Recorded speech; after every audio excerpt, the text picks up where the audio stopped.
Hello बच्चों, क्या हाल है। मैं आशा करता हूँ कि आप लोग अच्छे होंगे और अपने 10th बोर्ड की तैयारी करने में व्यस्त होंगे।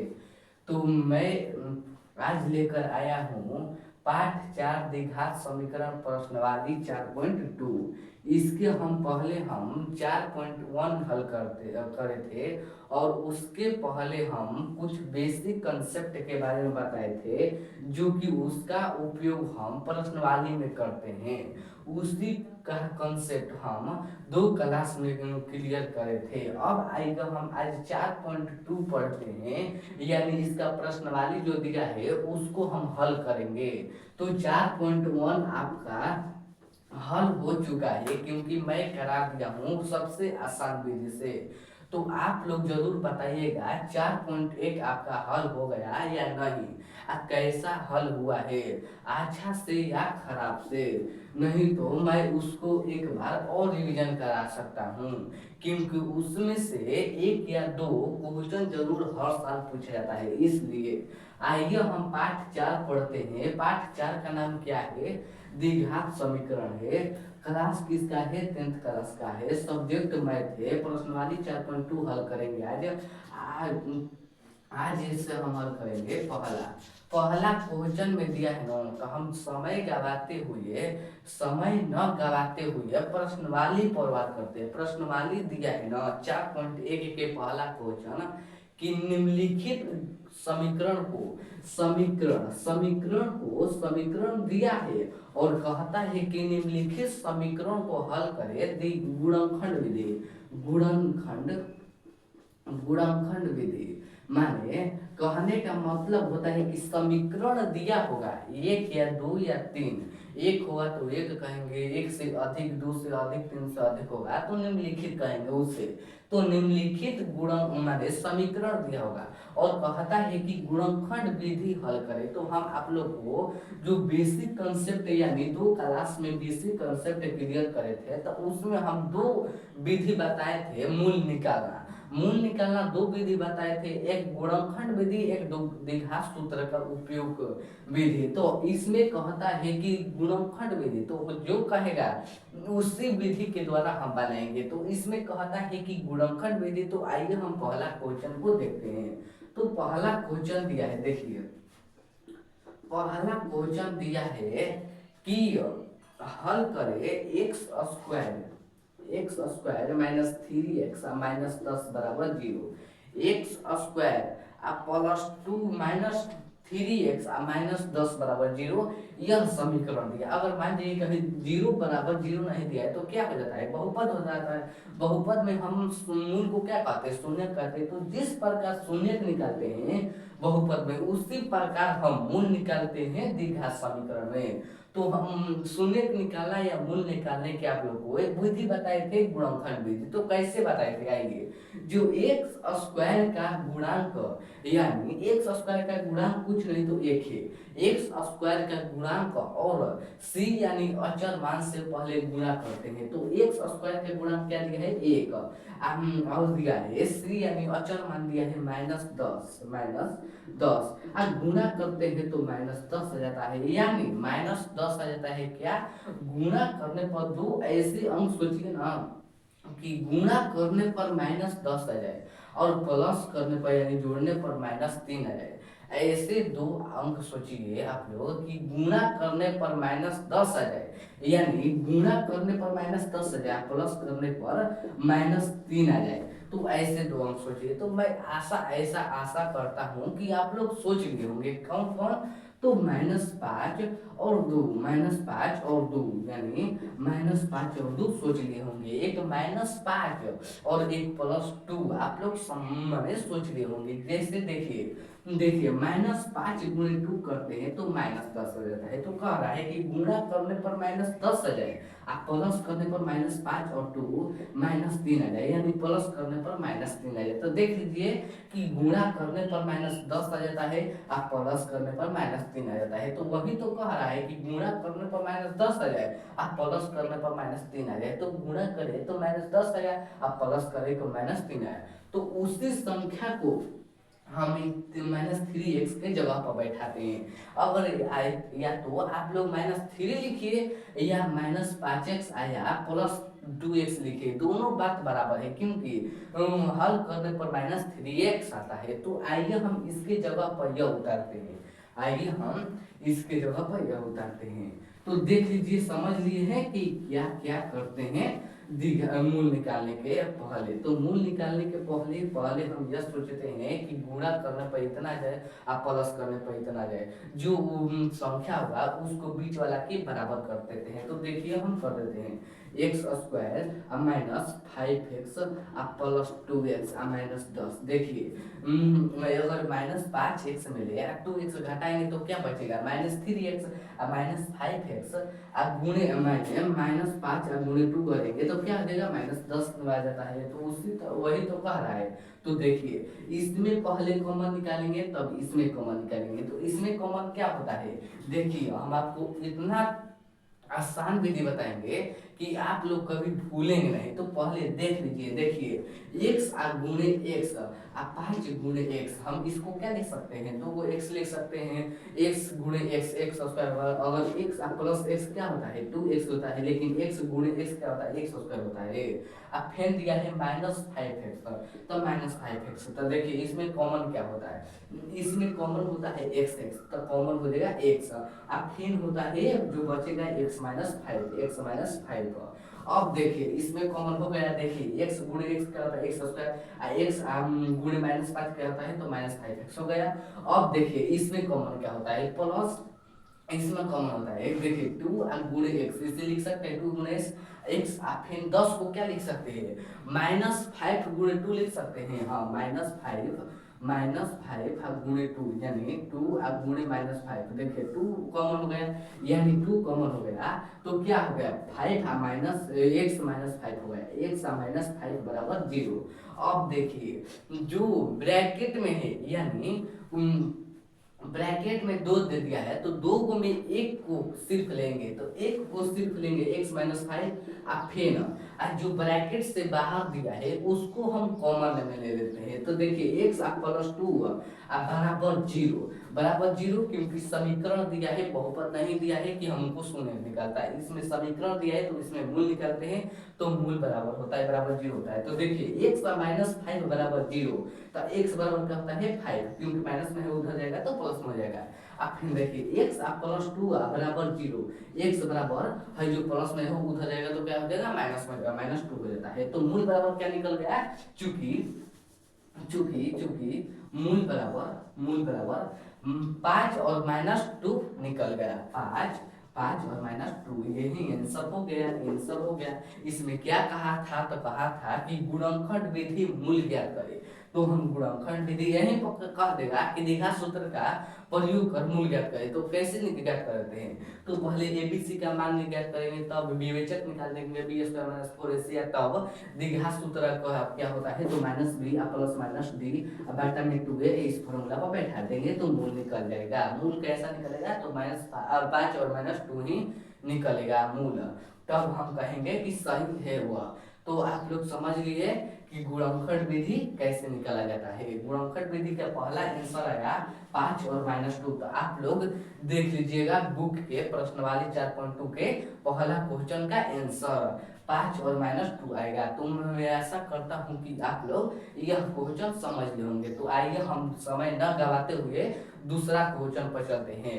5 क्वेश्चन दिया है जिसमें से हम आपको 2 क्वेश्चन बताएंगे, बाकी क्वेश्चन आपके हवाले कर देंगे, तो आप लोग बना लीजिएगा। तो आइए हम क्वेश्चन नंबर 2 पर चलते हैं। क्वेश्चन नंबर 2 क्या दिया है, यहाँ क्वेश्चन नंबर 2 कर लेंगे, ये मिटा देंगे क्योंकि पहला आंसर आया 5, पहला आंसर आया आंसर 5 और -2, देख लीजिएगा। अब देखिए दूसरा क्वेश्चन दिया है कि 2x² प्लस x - 6 बराबर 0, 0 दे दिया है। अब मान लीजिए कि भाई 0 दिया है, इसको मिटा देते हैं तो क्या हो जाता है बहुपद होता है, लेकिन समीकरण दिया है तो हम मूल निकालेंगे। तो मूल कैसे निकालते हैं हम बताए हैं, जो कि 2 क्लास बेसिक कंसेप्ट लिया हूँ। तो देखिए पहले एक्स स्क्वायर का जो गुणांक दिया है यानी ए का मान 2 और जो अचर मान सी का मान दिया है उससे गुणा करते हैं। अचर मान क्या दिया है -6 और गुणा करते हैं तो -12 आ जाता है। तो दो ऐसे अंक सोचिए आप लोग, दो ऐसे अंक सोचिए कि गुणा करने पर -12 आ जाए, गुणा करने पर आप प्लस करने पर क्या आ जाए 1 आ जाए, प्लस करने पर +1 आ जाए। तो आप लोग ऐसे दो अंक सोचिए। तो मैं आशा करता हूं कि आप लोग सोच लिए होंगे +4 और -3। देखिए 4 गुणे -3 करने पर -12 आ जाता है, गुणा करने पर -12 आ जाता है, आप प्लस करने पर देखिए 4 और -3 1 आ जाता है, यानी प्लस करने पर 1 आ जाता है। तो यही तो हमको निकालना था कि गुणा करने पर -12 आ जाए और प्लस करने पर 1 आ जाए। हमको यही दो अंक सोचना था तो निकल गया +4 और -3। तो आइए हम x के बराबर करते हैं, यानी x के जगह पर इसको रखते हैं। आइए हम x के जगह पर इसको रखते हैं। तो देखिए 2x² क्या माने थे, एक +4x एक -3x और -6। देखिए 4x में ले जब 3x घटाएंगे तो क्या बचेगा, एक x बचेगा, यानी x के बराबर हम रख दिए। फिर देखिए इसमें कॉमन क्या होता है, इसमें कॉमन क्या होता है, तो हम कॉमन निकालते हैं। तो देखिए 2x² को कैसे लिख सकते हैं, 2 गुणे x लिख सकते हैं। 4x को कैसे लिखते हैं, 2 गुणे x लिख सकते हैं। तो कॉमन क्या होता है 2 और x, यानी 2x कॉमन होगा तो क्या बचेगा, अब x और माइनस x +2 बचेगा, x +2 बचेगा। अब इसमें कॉमन देखिए क्या होता है, तो इसमें कॉमन क्या होता है, तो आइए हम बताते हैं। 3x को कैसे लिख सकते हैं, 3 गुणे x लिख सकते हैं -3x को। आप फिर देखिए -6x को कैसे लिख सकते हैं, -6x को हम लिख सकते हैं -3x आप गुणे 2 लिख सकते हैं। तो देखिए कॉमन क्या होता है, तो -3 हो जाता है, यानी 3 कॉमन हो जाता है तो बचेगा x +2 बचेगा। x +2 बचेगा तो आप लोग कॉमन निकालने सीख गए कैसे निकाला जाता है। सबसे आसान विधि आपको बता रहे हैं जो कि हिती लड़का समझ सकता है। तो अब देखिए जो कॉमन में होगा, दो कॉमन में होगा तो उसमें से एक को लेंगे, यानी x+2 में 2 में ले पहले को हम लेंगे, यानी 2 में कोई को ले लेंगे। फिर जो कॉमन के बाहर होगा उसको हम कॉमन में ले लेते हैं, यानी 2x -3 बराबर 0। अब देखिए x+2 बराबर 0, तो x के मान क्या हो जाएगा, ये प्लस में है उधर जाएगा तो माइनस में -2। अब फिर देखिए 2x -3 बराबर 0, तो x बराबर है जो माइनस में उधर जाएगा तो प्लस में जाएगा। अब फिर गुणा में है तो उधर जाएगा तो भागा में जाएगा, यानी 3/2, यानी मूल निकल गया। चूंकि मूल बराबर क्या निकल गया, मूल बराबर निकल गया -2 और 3/2, यानी आंसर निकल गया -2 और 3/2 हो गया। ऐसे ही तो मूल निकाला जाता है। तो मैं आशा करता हूँ कि आप लोग यह क्वेश्चन समझ लिए होंगे, बहुत आसान विधि, क्योंकि मैं इतना आसान विधि बता रहा हूँ कि ऐसा कोई भी ट्यूशन में आप लोग को नहीं पढ़ाया होगा सर लोग ने। क्योंकि आप लोग देखे होंगे ऐसे थोड़ा ना बताता है कि 2 गुणे x यानी कॉमन ऐसे निकला। अब आपको इसी एक बाइक बता देगा कि 2x, तो 2x कैसे होगा कॉमन, तो ये नहीं बताता है। हम कोई भी टीचर का शिकायत नहीं करता हूँ, मैं अपने आप विश्वास करता हूँ। तो देखिए हो गया मूल बराबर -2 और बटा एक हो गया -2 और 3/2 हो गया। अब आइए हम क्वेश्चन नंबर 3 पर चलते हैं। हम 3 क्वेश्चन बनाएंगे, जो 2 क्वेश्चन बनेगा वह आप लोग बना लीजिएगा। अब आता है असली मजा, अब आएगा तीसरा क्वेश्चन में, जो कि बहुत धाकड़ क्वेश्चन है।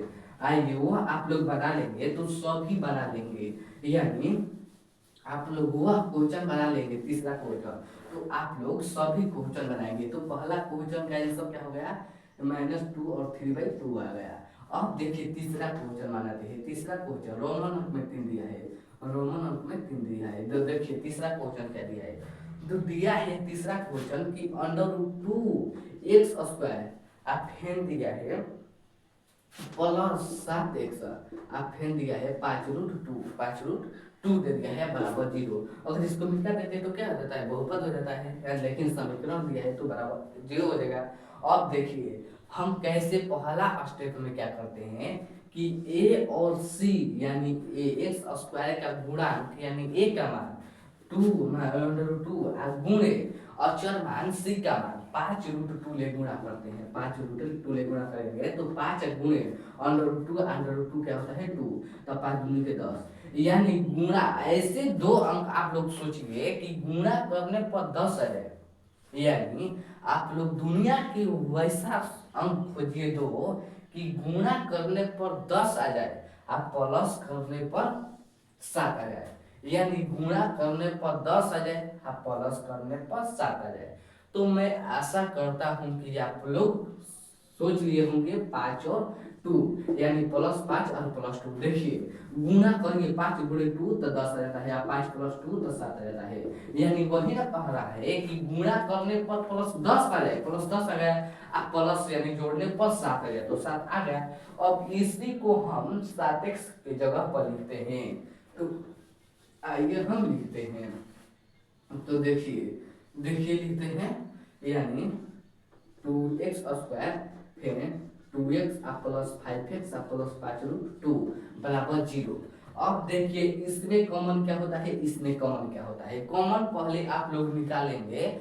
अब इसमें कुछ भी नहीं करना है, दो अंक सोच लीजिए और उसको कॉमन निकालिए, आ गया शून्य, मूल निकालना आपको। अब देखिए इसमें शून्य, इसमें कॉमन निकालते हैं, क्या होता है देखिए, हम √2x² को कैसे लिख सकते हैं, √2 गुणे x लिख सकते हैं, 2x को कैसे लिख सकते हैं, 2x को ऐसे लिख सकते हैं, 2 गुणे 2, 2√2 क्या होता है, 2 होता है, 2 होता है, तो हम ऐसे लिख सकते हैं 2√x लिख सकते हैं। तो देखिए इसमें कॉमन क्या होता है, √2 और x, यानी इसका कॉमन होता है 2√x, 2√x, अब फिर बचता है x प्लस √2 बचता है, यही बचता है। देखिए √2 x कॉमन होता है तो बचता है x और √2 बचता है, तो हो गया। अब इसमें कॉमन देखिए, इसमें कॉमन क्या होता है, इसमें कॉमन क्या होता है, 5 गुणे x लिख सकते हैं, 5x को ऐसे लिख सकते हैं, 5 गुणे √2 लिख सकते हैं। तो देखिए कॉमन क्या होता है, तो 5 होता है, तो बचता है x प्लस √2 बचता है, तो हो गया 0, यानी कॉमन लिया गया कैसे होता है। अब देखिए क्या करते हैं, अब देखिए क्या करते हैं, अब देखिए जो कॉमन में होगा उसमें से 2 दिया होगा तो उसमें से सिर्फ एक को लेते हैं। देखिए x आप प्लस √2 लेते हैं, अब फिर जो कॉमन से बाहर दिया होगा उसको हम रूट में लिखते हैं। तो देखिए 2x आप प्लस 5 बराबर 0, तो शून्य मूल निकल गया, x प्लस √2 बराबर 0, तो निकल गया -2 क्योंकि ये प्लस में है, उधर जाएगा तो माइनस में जाएगा। फिर देखिए √2x प्लस 5 बराबर 0, तब निकल गया x बराबर 5 और √2 माइनस, यानी जो 5 है उधर जाएगा तो माइनस में 5 हो जाएगा, और जो गुणा में है उधर जाएगा तो भागा में √2 हो जाएगा, तो निकल गया मूल, चूंकि मूल बराबर निकल गया -2 रूट फेन होता है -5/√2 निकल गया मूल, तो यही तो मूल निकालना था। तो मैं आशा करता हूँ कि आप लोग समझ लिए होंगे यह क्वेश्चन, क्योंकि यह बहुत हार्ड नहीं है, लेकिन आपको मूल निकालना या शून्यक निकालना आता है तो आप लोग के लिए यह बहुत आसान है। तो देखिए हम क्या करें, पहले हम a और c ले गुणा करें तो 10 आया, तो हम ऐसे दो अंक सोचे कि गुणा करने पर 10 आ जाए, आप प्लस करने पर 7 आ जाए, तो दो अंक सोचे +2 और +5।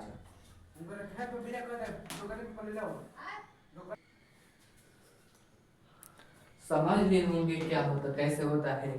तो पहला निकला -√2 और फिर दूसरा निकला -5/√2। तो मैं आशा करता हूँ कि यह क्वेश्चन आप लोग बहुत अच्छा तरीका से समझ लिए। अब आइए हम क्वेश्चन नंबर दूसरा, यानी चलते हैं दूसरा क्वेश्चन। अब आप लोग बनाइएगा, 5 क्वेश्चन दिया है जो कि प्रश्नवाली 4.2 के एकवा में दिया है, 5 क्वेश्चन रोमन अंक में दिया है 1 2 3 4 5, तो हम 3 बना दिए हार्ड हार्ड। अब बनाइएगा 2 जो कि नॉर्मल है, तो आप लोग बना लीजिएगा क्योंकि बहुत आसान है। अगर आप लोग पहला दूसरा बना लिए तो चौथा और पांचवा आपके अंगुलिया का सवाल है, तो आप लोग बना लीजिएगा क्योंकि हमारे पास उतना टाइम नहीं है कि आप लोग को टोटल यानी क्वेश्चन पढ़ाए। एक को नहीं छोड़े।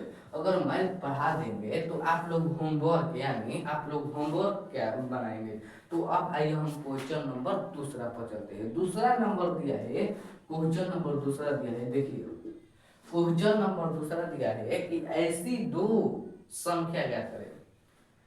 देखिए अब आ गया कि आपको दे दिया होगा कि माने आपको दे दिया होगा कोई विधि और उसको समझकर आपको मूल ही निकालना है। यानी आपको मूल निकालना है। तो देखिए ऐसी दो संख्या ज्ञात कीजिए, माने आपको ऐसी दो संख्या ज्ञात कीजिए कि जोड़ने पर यानी वेग कहता है कि क्वेश्चन नंबर 2 में दिया है कि ऐसी दो संख्या ज्ञात कीजिए। देखिए ऐसी दो संख्या ज्ञात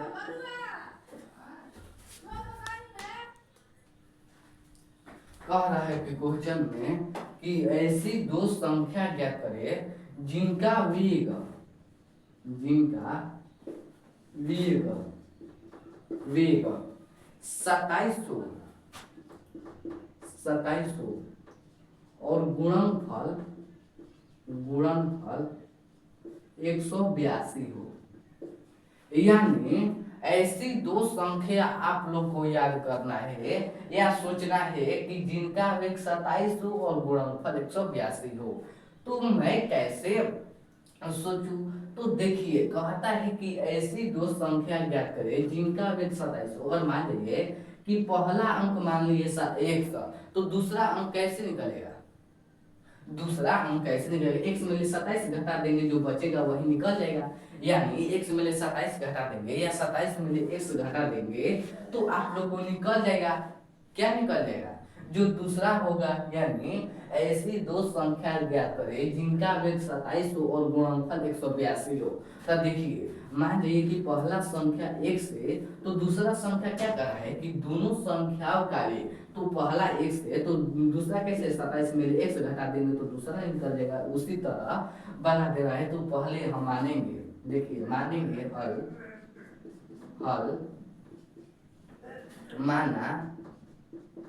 माना कि दो संख्या पहला संख्या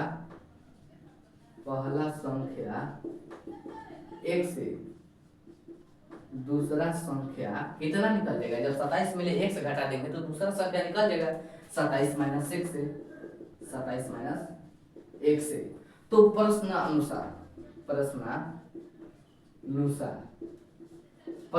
में दिया है कि और उनका गुणनफल 182 है। देखिए इनका गुणनफल 1 गुणे 27 माइनस 1 का गुणनफल क्या दिया है।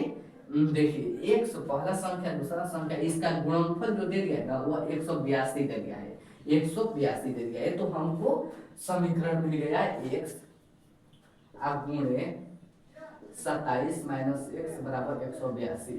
अब x ले 27 ले गुणा करिए तो 27 x आता है। अब फिर x ले या x ले गुणा करेंगे तो x स्क्वायर आता है, अब फिर 182 आता है। तो इसमें कॉमन हम लेंगे माइनस, ये विधायक समीकरण के रूप नहीं है क्योंकि इसके जगह पर x स्क्वायर होगा तो माइनस हम कॉमन लेंगे। माइनस कॉमन लेने पर x स्क्वायर जो 27 प्लस में है यह माइनस में होगा, 27 x हो जाता है। देखिए पहले हम 27x माइनस एक्स स्क्वायर जो है प्लस में है, इधर तो माइनस में जाएगा 182 बराबर 0। अब देखिए अब इसमें माइनस कॉमन लेने पर एक्स स्क्वायर जो प्लस में है उसको माइनस में हो जाता है, यानी 27x हो जाता है। 27x जो माइनस में है प्लस में 182 हो जाता है, 182 बराबर 0। अब माइनस 0 ले गुणा करने पर 0 आ जाता है। तो देखिए x square minus 27x plus 182 बराबर 0। अब इसको ऐसे दो अंक में तोड़िए, यानी इसको ऐसे दो अंक में तोड़िए ना। देखिए अब मिल गया समीकरण। अब देखिए यहाँ एक्स स्क्वायर के गुणांक कुछ नहीं तो एक है यानी ए, एक्स स्क्वायर का गुणांक ए, और जो सी होता है यानी 182, यानी सी अचर मान 182 से गुणा करते हैं तो 182, यानी गुणा करने पर 182 आ जाए। ऐसे दो अंक सोचिए, रुकिए आते हैं।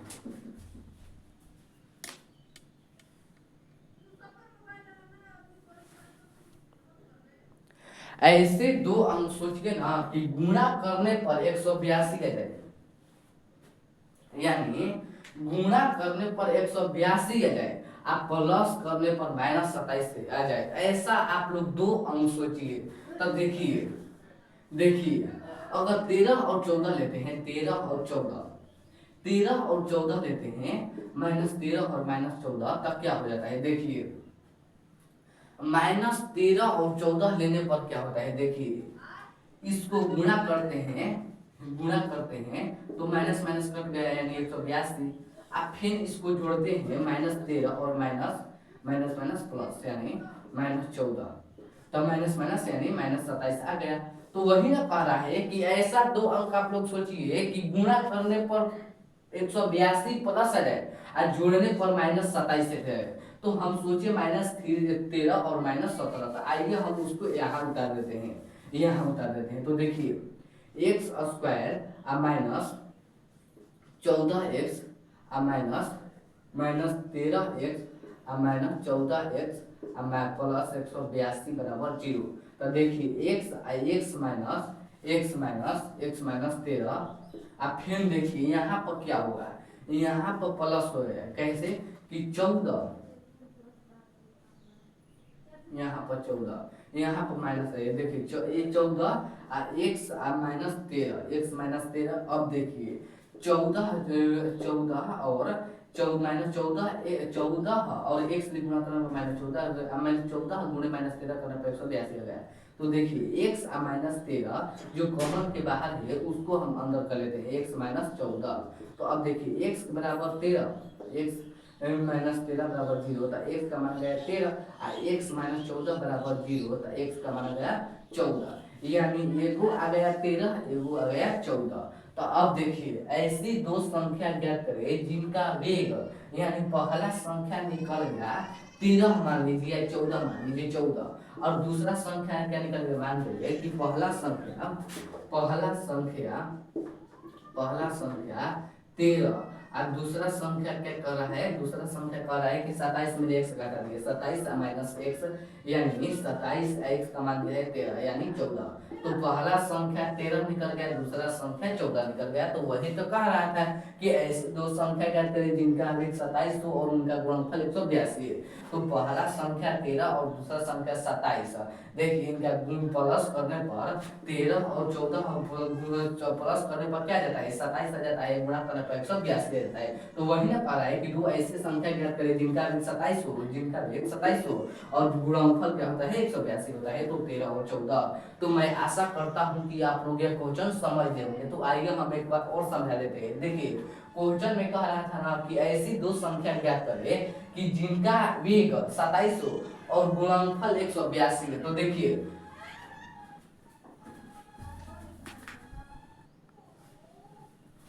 क्वेश्चन में दे दिया है कि ऐसी दो संख्या ज्ञात करें कि जिनका वेग 27 हो और गुणनफल 182 है। तो माना कि पहला संख्या x है, तो पहला संख्या x, तो कह रहा है कि जिनका वेग, यानी पहला संख्या x मान लिया, तो 27 में x घटा देंगे तो दूसरा संख्या निकल जाए। आप फिर प्रश्न में दिया है कि दोनों संख्या का गुणनफल 182, तो दोनों संख्या गुणा करें तो 182, फिर हम हल करें तो निकलना समीकरण 27 x minus x square minus 182। तो इसमें हम कॉमन लिए माइनस, तब यहाँ का x जो होगा यहाँ आएगा, तो निकला x square minus 27x plus 182 बराबर 0।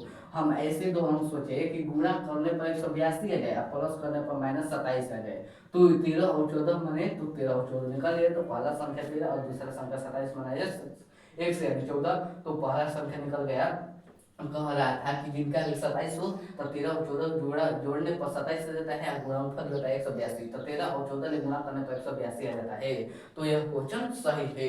तो आप लोग यह क्वेश्चन मैं ऐसा आशा करता हूं कि आप लोग बना लेंगे। अब आइए हम क्वेश्चन नंबर कितना पर चलते हैं, दूसरा बना दिया। अब आइए हम क्वेश्चन नंबर तीसरा पर चलते हैं, जो कि MVVI है, जो कि बहुत बार पूछा गया है। ये भी आप लोग क्वेश्चन को ध्यान दीजिएगा, क्योंकि अभी क्वेश्चन पूछा गया है। और इस अब जो बताते हैं वो भी क्वेश्चन पूछा गया है। आज जो इसको यानी जो चौथा नंबर या तीसरा नंबर पर बताएंगे, वह तो क्वेश्चन हर साल पूछा गया है, उसको और ध्यान दीजिएगा। जो बताएंगे इस पर थोड़ा कम ध्यान दीजिएगा, क्योंकि क्वेश्चन पूछा है दोबारा।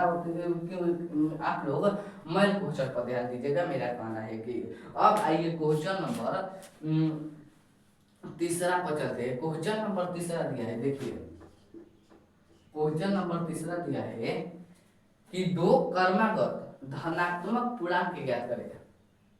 हम इसके पहले प्रश्नवाली में 4.1 में बताए थे कर्मागत क्या होता है।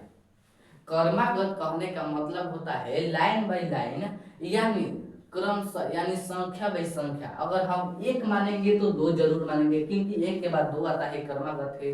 अगर चार मानेंगे तो पांच मानेंगे, अगर y मानेंगे तो y+1 मानेंगे, अगर x मानेंगे तो x+1 मानेंगे। यही कर्मागत होता है, यानी लाइन बाय लाइन या संख्या बाय संख्या। यानी एक के बाद तो दो होता है, दो के बाद तीन होता है, तीन के बाद चार होता है, चार के बाद पांच होता है, ऐसे ही मानेंगे। x के बाद x+1 होता है, x+2 होता है, x+3 होता है। तो हम क्या अब मान लीजिए कि एगो मान गए एक, एगो x+2 मान गए, तो ये कर्मागत हुआ, ये कर्मागत नहीं हुआ, क्योंकि कर्मागत ऐसे होता है x मान लिए तो x+1 होगा, अगर y मान लिए तो y+y1 हो जाता है, अगर z मान लिए तो z+1 हो जाता है। अब z और मान लिए z+8 मान लेंगे ना, क्योंकि कर्मागत नहीं है, क्योंकि अगर z+7 मानेंगे तो अब z+8 होगा, तो यही कर्मागत होता है। तो मैं ऐसा आशा करता हूँ कि आप लोग कर्मागत समझ गए होंगे। तो वही कह रहा है कि दो ऐसे कर्मागत धनात्मक पूर्णांक ज्ञात करें जिनका वेग जो होता है, जिनका वर्गों का वेग 365 हो। तो मान जाइए पहला देखिए क्वेश्चन में दिया है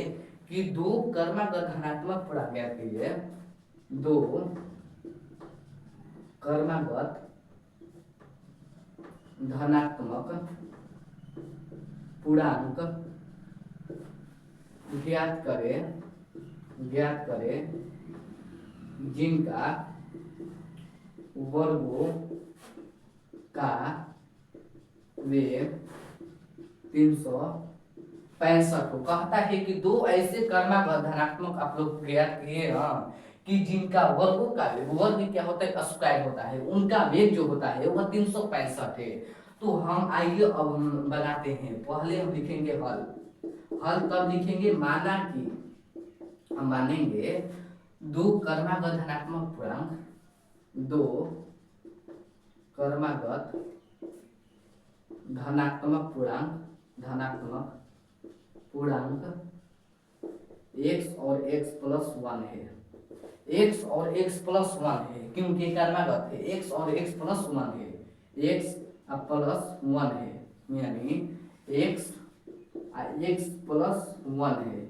तो देखिए माना कि दो कर्मागत धनात्मक पूर्णांक x और x+1 है। अब आइए प्रश्नानुसार क्या दिया है, प्रश्नानुसार यानी प्रश्न में क्या दिया है। अब कहता है कि दोनों दो कर्मागत धनात्मक पूर्णांक ज्ञात करें। हम ज्ञात कर लिए x और x+1 है, जिनका वर्गों का वेग यानी इनका वर्ग का वेग, यानी x का वर्ग फिर x+1 का वर्ग, इनका जो वेग दिया है ना वह 365 दे दिया है। यही तो कह रहा है कि जिनका वर्गों का वेग वर्ग किए और वेग दे दिया है 365, जोड़ दे दिया है 365। तो रुकिए हम आते हैं ईंट डालकर।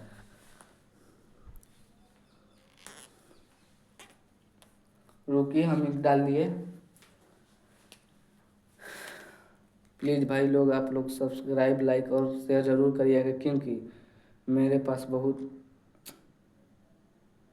आप लोग को कैसे पढ़ा रहा हूँ तो हम ही जान रहा हूँ। आप लोग ज़रूर सब्सक्राइब करिए और लाइक करिए और शेयर भी करिए, क्योंकि अपने जान जीव लगा देता हूँ आपको समझाने और आपके लिए, क्योंकि बोर्ड के पैसा भी देना है। आप लोग वैसे टेंशन मत लीजिए, हम चुका देंगे। आप लोग सिर्फ आप लोग लाइक सब्सक्राइब और शेयर ज़रूर करिए। अब ज़्यादा से ज़्यादा आप लोग शेयर करिए। देखिए अब क्या करना है कि दो क्रमागत धनात्मक पूर्णांक x और x प्लस मान लिए। अब प्रश्न में क्या दिया है, प्रश्नानुसार यानी प्रश्न के अनुसार प्रश्न में दिया है कि दो क्रमागत धनात्मक पूर्णांक ज्ञात करें। तो दो क्रमागत धनात्मक पूर्णांक हम ज्ञात कर लिए x और x प्लस वन।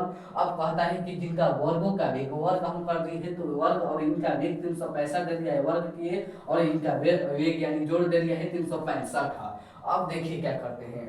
अब एक्स प्लस वन यानी ए प्लस बी का, अगर मान लीजिए कि ए है बी है, आप लोग जानते हैं ए प्लस बी का होल स्क्वायर क्या होता है, ए स्क्वायर प्लस 2ab या प्लस बी स्क्वायर होता है। मैं ऐसा आशा करता हूं कि आप लोग जानते होंगे ए प्लस बी का whole square. A plus B का होल स्क्वायर क्या होता है, ए स्क्वायर यानी ए प्लस बी का होल स्क्वायर होता है A square plus B square plus 2ab आया A square plus 2ab plus B square होता है, बी स्क्वायर होता है। तो पहले हम इसको इस फॉर्म में तोड़ते हैं, तो एक्स स्क्वायर जो है उसको वैसे ही लिख देंगे, यानी दो वर्ग यानी पहला जो दिया है उसको ऐसे लिख देंगे।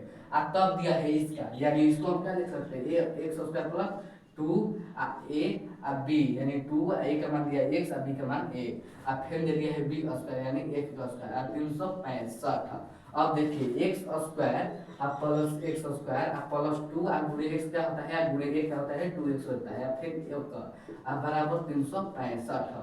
फिर एक्स स्क्वायर क्या होता है 2x स्क्वायर होता है, और गुणा दे दिया होगा तो x के 4 पावर हो जाता है, लेकिन जोड़ दे दिया है तो 2x स्क्वायर हो जाता है। आप फिर दे दिए 2x अगर प्लस एक अब माइनस यानी प्लस में है तो इधर इधर क्या माइनस में होगा 365 अब बराबर 0। तो देखिए 2x square plus 2x minus 364 बराबर 0 हो जाएगा।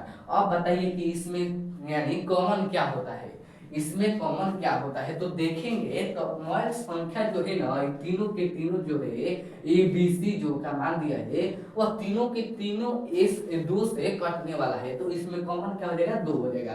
तो 2 कॉमन लेने पर 2 2 कट गया यानी एक्स स्क्वायर अफेन एक्स अफेन 365 2 ले भागा करने पर 365 कितने आ रही 180 आ रही यानी 182 यानी में देखिए 2 ले भागा करते हैं 365 को, तो देखिए 18 दूनी के 36, 18 दूनी के 36, 18 दूनी के 36 फिर 4 दे दिया है तो 2 दूनी के 4 यानी 182 हो जाता है, माइनस 182 हो जाता है कॉमन लेने पर। अब देखिए बराबर 0 2 ले गुणा 0 ले करते हैं तो 0 हो जाता है, यानी x square plus x minus 182 बराबर 0।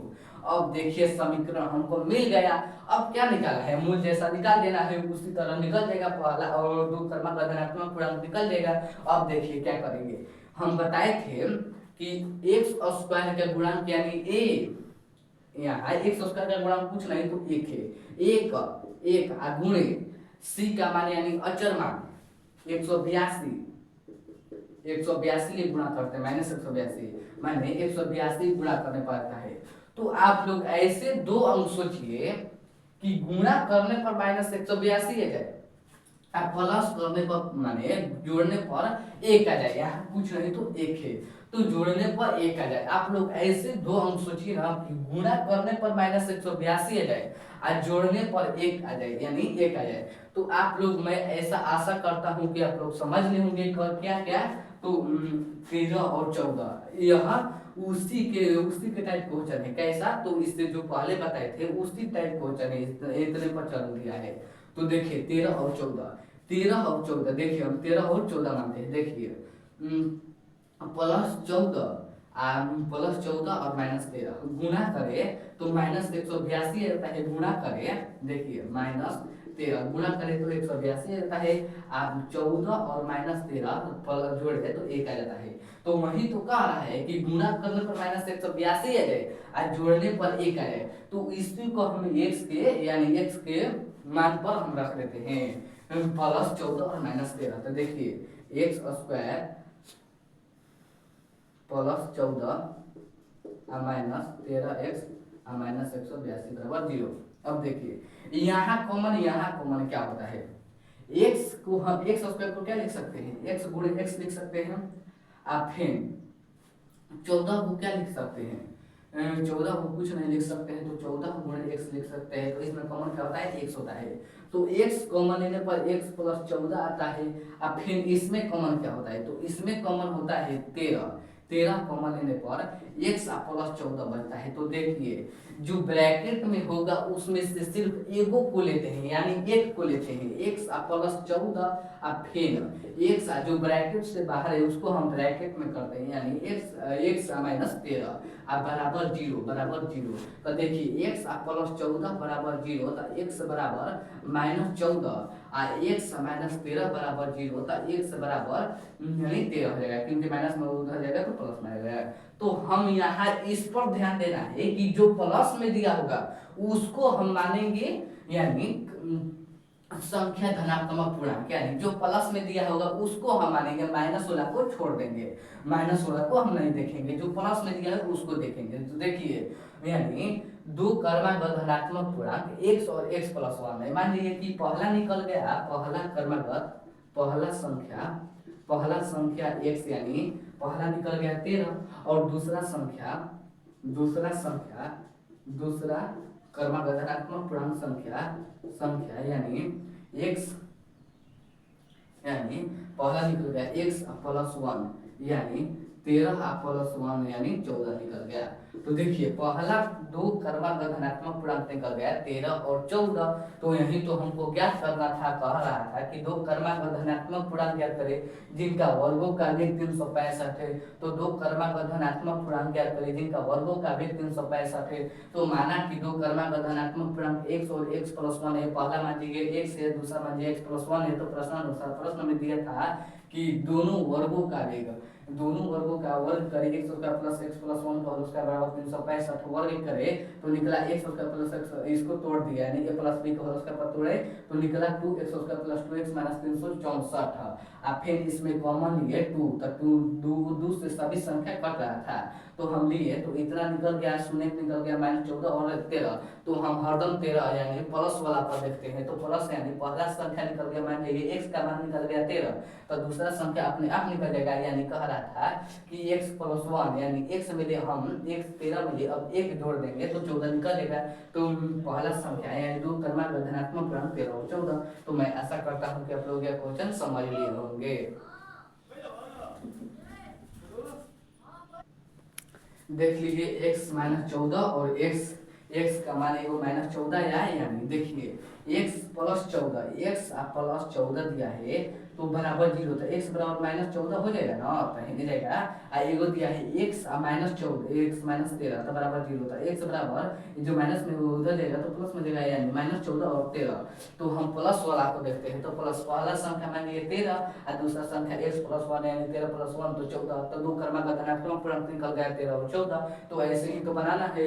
तो मैं आशा करता हूँ कि क्वेश्चन आप लोग समझ रहे होंगे। एक बार रिवीजन मार लीजिएगा यार, एक बार और यही जो लेक्चर है देख लीजिएगा तो आप लोग को समझ में आ जाएगा। अब आइए हम क्वेश्चन नंबर 4 पर चलते हैं। 4 पर चलते हैं तो आप लोग देख लीजिएगा, समय न गवाते हुए हम क्वेश्चन नंबर 4 पर चलते हैं। क्वेश्चन नंबर 4 और मारा जाएगा क्योंकि यह दीर्घोत्तरीय में यानी 5 मार्क्स में पूछा गया था 2023 में कि 22 में, यही पूछा गया था जो हम बता रहे थे, अभी बताते हैं। क्वेश्चन नंबर 4 में जो बता जा रहे हैं उस वह पूछा था।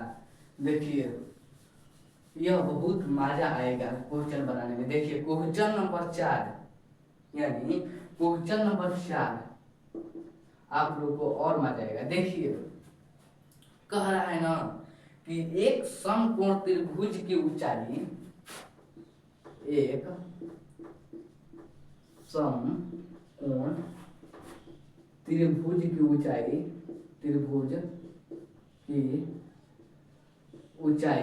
एक समकोण त्रिभुज की ऊंचाई इसके आधार से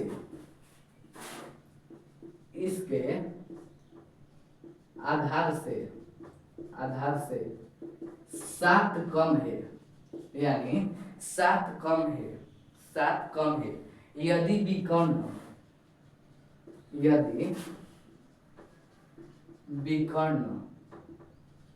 13 है। यदि विकर्ण 13 है तो ऊंचाई एवं आधार आधार ज्ञात करें। देखिए कह रहा है ये क्वेश्चन में कि एक आप लोग समकोण त्रिभुज की ऊंचाई इसके आधार से 7 कम है। तो आइए हम एक समकोण त्रिभुज बनाते हैं। समकोण त्रिभुज क्या होता है? जिनका देखिए समकोण त्रिभुज ऐसे होता है। समकोण आप लोग त्रिकोणमिति किसी ट्यूशन में पढ़े होंगे या चालू हो गया होगा। तो समकोण त्रिभुज ऐसा होता है जिसमें जो कर्ण होता है वह दोनों भुजा यानी आधार और लंब के वर्गों का वेग के बराबर होता है। तो देखिए इस समकोण त्रिभुज है, मान लीजिए ए है बी है सी है। तो देखिए एक समकोण त्रिभुज है। मैं आप लोग को त्रिकोणमिति यह चैप्टर खत्म होने के बाद आप लोग को शुरू कर दूंगा, क्योंकि अब और मजा आएगा जब त्रिकोणमिति के हम प्रश्न हल करेंगे। तो देखिए एक समकोण त्रिभुज की ऊंचाई इसके आधार से 7 कम है। यदि विकर्ण 13 है तो ऊंचाई में वह आधार ज्ञात करें। देखिए एक समकोण त्रिभुज की ऊंचाई इसके आधार से 7 कम है। अगर मान लेंगे कि पहला समकोण त्रिभुज की आधार 20 दे दिया है, तो कहता है इस एक समकोण त्रिभुज की ऊंचाई इसके आधार से 7 कम है। तो मान लीजिए आधार दे दिया है 20, तो लंबाई क्या होगा, ऊंचाई क्या होगा? तो कहता है 7 कम है, तो 20 में 7 घटाएंगे तो 13 निकल गया। अगर मान लीजिए कि है 30 है तो ऊंचाई क्या होगा? तो 7 कम कहता है तो 30 में 7 घटे तो 33 होगा। अगर मान लीजिए कि है 25 है तो वही 25 आधार है तो ऊंचाई क्या होगा? तो कहता है 7 कम है तो 25 में 7 घटेगा क्या होगा? 18 हो जाएगा। 18 होगा। अगर मान लीजिए कि हाई एक्स है, हाई एक्स तो हाई क्या हो जाएगा? ऊंचाई क्या हो जाएगा? तो x माइनस 7 है, क्योंकि आधार से 7 कम है तो ऊंचाई 7 कम है आधार से। तो x मान लीजिए आधार है तो ऊंचाई क्या होगा? x माइनस 7 यानी 7 कम है। तो उसी तरह मान लीजिए कि y है तो आधार ऊंचाई क्या हो जाएगा? तो y माइनस 7 यानी 7 कम है। तो उसी तरह मान लीजिए कि आधार x है तो ऊंचाई क्या हो जाएगा? x माइनस 7 है, क्योंकि यहाँ कह रहा है कि ऊंचाई इसकी आधार से आधार मानिए x से आधार से 7 कम है, ऊंचाई x माइनस 7। यदि विकर्ण 13 है, विकर्ण 13 है तो ऊंचाई एवं आधार ज्ञात करें, यानी ऊंचाई और आधार ज्ञात करना है। तो अगर ऊंचाई आधार निकल जाएगा तो ऊंचाई अपने आप निकल जाएगा, क्योंकि कह रहा है कि जो ऊंचाई है वो आधार से 7 कम है। तो अगर आधार निकल जाएगा तो ऊंचाई तो 7 कम कर देना है, यानी ऊंचाई निकल जाएगा। तो आइए हम मानते हैं, लिखेंगे हल। हल में लिखेंगे कि माना कि समकोण त्रिभुज में समकोण त्रिभुज में आधार x है, ऊंचाई x माइनस 7 है, x माइनस 7 है, x माइनस 7 है, यानी आधार हम माने x का, ऊंचाई अपने आप निकल गया। कहता है कि आधार से 7 कम है तो x माइनस 7। अब देखिए प्रश्न, अगर कर्ण दे दिया है, कर्ण दे दिया है 13, कर्ण तो दे दिया है 13। अब प्रश्नानुसार यानी प्रश्नानुसार आपने अभी प्रश्नानुसार नहीं जाएंगे। आप लोग जानते हैं या हम जानते हैं, क्या जानते हैं? पाइथागोरस बाबा हमको एक परिमेय दिए थे। परिमेय का नाम है कर्ण स्क्वायर।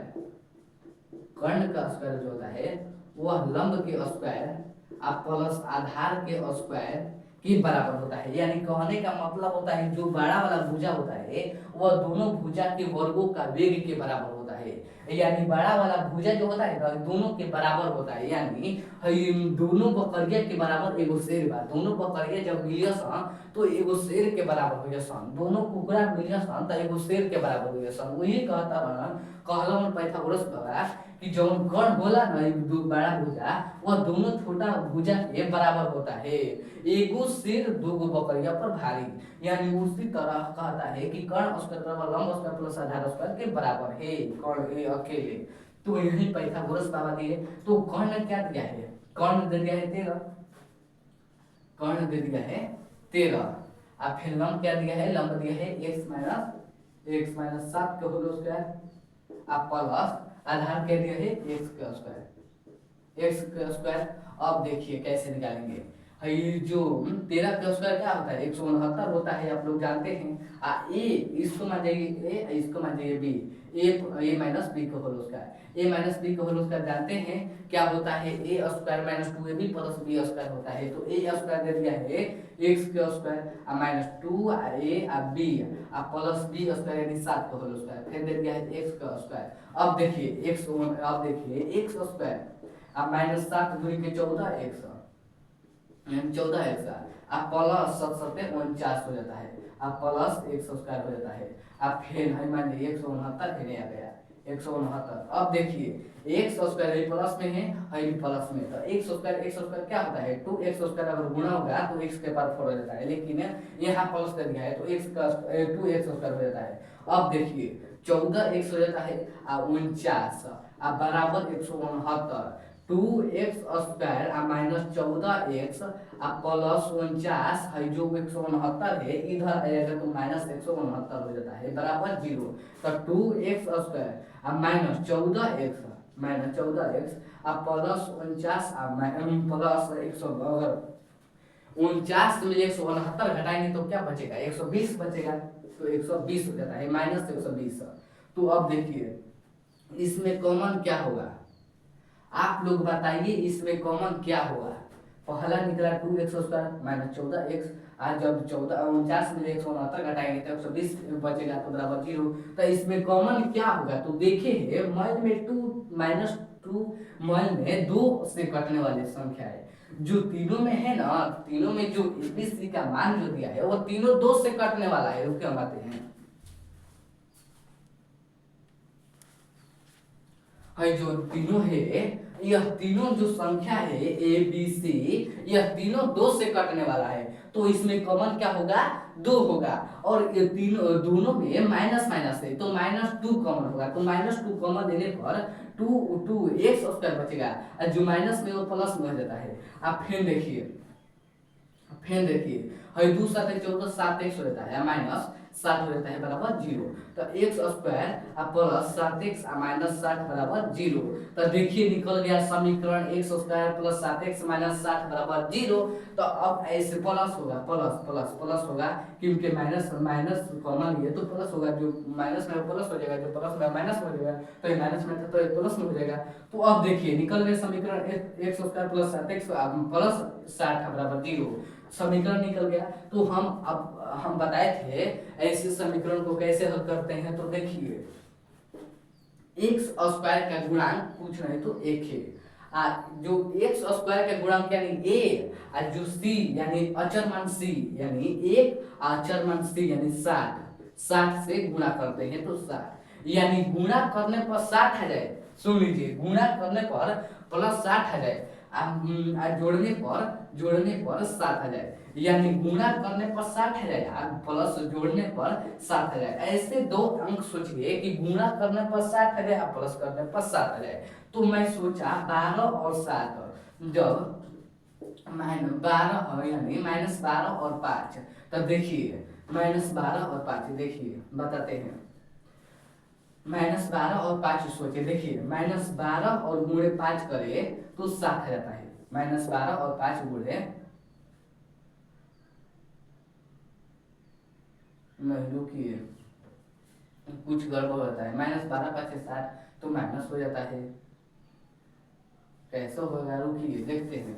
यहाँ कॉमन -2 नहीं होगा, देखिए बताते हैं, इसमें सिर्फ कॉमन क्या हो जाएगा 2 हो जाएगा, 2 हो जाएगा तो एक्स स्क्वायर -14 7x माइनस 60 बचेगा बराबर 0। तो x square minus 7x minus 60 बराबर 0। तो 12 5 60 जोड़ने गुणा करने पर -60 आ जाए, तो देखिए -12 और 5 जोड़ने पर -60 आ जाता है, अब -12 और प्लस 7 करते हैं तो प्लस 5 करते हैं तो -7 आ जाता है, यानी गुणा करने पर -60 आ जाए और प्लस करने पर -7 आ जाए। तो हम -12 और 5 सोचे, तो देखिए -12 और 5 गुणा करें तो -60 आ गया, अब जोड़े तो -7 आ गया, तो यही दो अंक को हम 7 की जगह पर लिखते हैं। आइए हम लिखते हैं, तो आइए x square -12x plus 7x 5x minus 60 बराबर 0। तो देखिए x इसमें कॉमन क्या होगा x होगा, क्योंकि देखिए एक्स को हम एक्स गुणे एक्स लिख सकते हैं और 12 को 12 गुणे एक्स, तो इसमें कॉमन होता है एक्स। तो देखिए एक्स कॉमन लेने पर एक्स माइनस 12 बचता है, या फेन एक्स माइनस 12। आप फेन देखिए क्या होता है, इसमें कॉमन क्या होगा, इसमें कॉमन होगा सिर्फ 5 होगा, तो एक्स माइनस 12 हो जाता है, एक्स माइनस 12 एक्स माइनस 12। तो जो कॉमन में होगा, दो कॉमन में होगा तो उसमें से हम एक को ले लेते हैं, यानी x माइनस 12, जो कॉमन से बाहर होगा उसको हम कॉमन में ले लेते हैं। तो देखिए x प्लस 5, तो देखिए x माइनस 12 बराबर 0। रुकिए हम आते हैं, देखते हैं कि कहाँ तक दिखाई दे रहा है। x माइनस, एक लाइन और खींच सकते हैं, x माइनस 12, देखिए x माइनस 12 बराबर 0, तो x बराबर 12 x प्लस 5 बराबर 0, तो x बराबर माइनस 5। तो हम कभी लेंगे तो माइनस वाला का अंक नहीं लेंगे, प्लस वाला का अंक लेंगे। तो मान जाइए, देखिए एक निकल गया 12, एक निकल गया माइनस 5, तो हम माइनस वाला को नहीं लेते हैं, हम प्लस वाला करते हैं। तो प्लस में निकल गया 12। मान जाइए कि जो आधार है वह 12 निकल गया, जो आधार दिया माने थे x का मान मान लीजिए कि 12 निकल गया, तो आधार क्या हो जाएगा, तो 12 में ले जब x में ले हम 7 घटा देंगे तो ऊंचाई निकल जाएगा, यानी 12 में ले 7 घटा देंगे तो 5 निकल जाएगा, यानी आधार का मान 12 और ऊंचाई का मान 5 निकल गया। तो चूंकि हम लिख देंगे, चूंकि कहाँ लिखे, जगह नहीं बचा है, चूंकि देखिए, रुकिए हम देख लेते हैं कितना तक दिखाई दे रहा है, कहाँ जगह है, रुकिए देखिए, चूंकि ऊंचाई आधार यानी a का मान 12, देखिए आधार यानी x का मान 12 और ऊंचाई यानी x माइनस 7, यानी 12 मेरे 7 घटी तब 5, यानी ऊंचाई का मान 12 और आधार का मान 12, ऊंचाई का मान 5। देखिए आधार निकला था 12 और ऊंचाई कह रहा था कि x में ले 7 जब घटाएंगे तो हमारा ऊंचाई निकल जाएगा, तो 12 में ले हम 7 घटाए, यानी x में ले 7 घटाए तो 5 निकल गया, यानी आधार 12 निकल गया, ऊंचाई 5 निकल गया। तो वही तो कह रहा था कि ऊंचाई और आधार ज्ञात करें, तो हम ऊंचाई निकाले 5 और आधार निकाले 12, तो यही तो कह रहा था, तो निकल गया। तो मैं आशा करता हूँ कि यह क्वेश्चन आप लोग समझ गए होंगे। तो आइए हम एक बार और समझा देते हैं। तो देखिए कह रहा था कि एक समकोण त्रिभुज की ऊंचाई आधार से 7 कम है। अगर मान जाइए कि आधार 1 से, तो कह रहा है कि ऊंचाई 7 कम है, तो 1 से माइनस 7 हो जाएगा, कर्ण दे दिया है 13। तो हम समकोण त्रिभुज माना कि अब बनाएंगे कि माना कि समकोण त्रिभुज का आधार 1, तो ऊंचाई कह रहा था कि आधार से 7 कम है, तो x माइनस 7 और कर्ण दे दिया है 13। तो हम जानते हैं पाइथागोरस बाबा का परिमेय दे रहन कहले रहन कि जवन दूगो बकरिया होला सन उ शेर के बराबर होला, एगो शेर के बराबर होला सन, दूगो बकरी मिलला सन त एगो शेर के बराबर होला सन। त देखिए कर्ण स्क्वायर बराबर लंब स्क्वायर प्लस आधार स्क्वायर, तो कर्ण का मान दे दिया 13 का स्क्वायर, फिर लंब स्क्वायर x माइनस 7 का स्क्वायर, फिर आधार दिया x स्क्वायर। तो देखिए 13 का स्क्वायर x माइनस 7 का स्क्वायर x स्क्वायर, 13 का स्क्वायर होता है 169, और फिर a माइनस b का होल स्क्वायर पर तोड़े और फिर x स्क्वायर तो दे दिया है। तो हम करें तो निकला 2x square minus 14x minus 20 निकला। अब फिर क्या करें, तो फिर क्या करें, कॉमन है क्योंकि तीनों जो एबीसी का मान दो दिया है वो 2 से कटने वाला दिया है, तो हम 2 कॉमन लिए तो निकला x square minus 7x minus 60 बराबर 0। तो x स्क्वायर माइनस 12x ये निकला, एगो निकला प्लस में 12, एक निकला माइनस में 5। तो हम माइनस वाला का नहीं लेते हैं, प्लस वाला का लेते हैं। तो मान लीजिए कि आधार निकल गया 12 और 12 आधार निकल गया, तो ऊंचाई अपने आप आ रहा था कि x से मिले 7 घटा देंगे, यानी x का जब मान निकल जाएगा तो ऊंचाई अपने आप निकल गया, तो 12 मिले 7 निकला तो 5 निकला। तो यानी आधार का मान 12 और ऊंचाई का मान 5। मैं ऐसा करता हूँ कि क्वेश्चन बना लिए होंगे, यह समझ गए होंगे। तो अब आइए हम क्वेश्चन नंबर 5 में आते हैं। तो 5 ऐसे करें तो आप लोग बना लेंगे, क्योंकि आप लोग पहला क्वेश्चन बना लिए होंगे, तो पांचवा क्वेश्चन आपके अंगुरिया के खेले। तो पांचवा क्वेश्चन अपने से मेहनत करिएगा, क्योंकि 1 घंटा से ज़्यादा हो गया क्लास। तो पांचवा जो क्वेश्चन है आप लोग मेहनत करिएगा। नहीं आएगा तो आप लोग कमेंट में सिर्फ नहीं लिख लीजिएगा, तो हम कल बता देंगे। तो इतने पर ही मैं इस क्लास या इस सेशन को ख़त्म करता हूँ। तो जाने से पहले मैं आपको एक बात बता देता हूँ, अगर आज का क्लास अच्छा लगा है तो लाइक, सब्सक्राइब और शेयर जरूर करिएगा। जय हिंद, जय भारत।